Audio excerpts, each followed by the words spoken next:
इतने अंधे हो गए हो कि तुम्हें नजर नहीं आ रहा कि मैं बीमार हूँ? झूठ बोलने की जरूरत नहीं मुझसे। मैं तुमसे झूठ क्यों बोलूंगी जुनैद?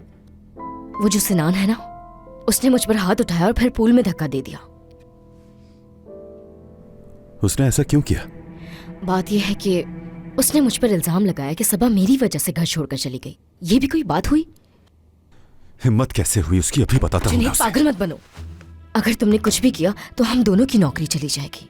हाँ, वो मुझे निकाल देंगे तो क्या हो जाएगा? जुनैद मेरी जान, मेरी बात सुनो। इस मसले को मजीद ना बढ़ाओ तो बेहतर रहेगा।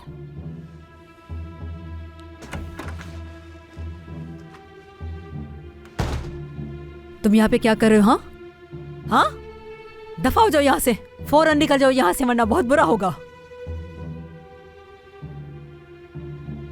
और हाँ, अपनी माँ को भी समझा दो कि अपनी जबान और हाथ जरा अपने काबू में रखे। आई समझ?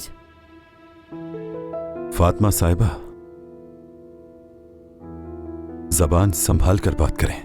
जुनैद तुम अभी जाओ, बहस करने की कोई जरूरत नहीं है। ठीक है, बाद में मिलते हैं। बाय। मैं समझा रही हूँ तुम्हें, इससे अपने रास्ते से हटा दूं। अगर करीम साहब को पता चल गया तो तुम दोनों का अंजाम बहुत बुरा होगा। बात सुने अम्मी, हम इस बारे में बाद में बात करेंगे। लाएंगे, मुझे दे दें।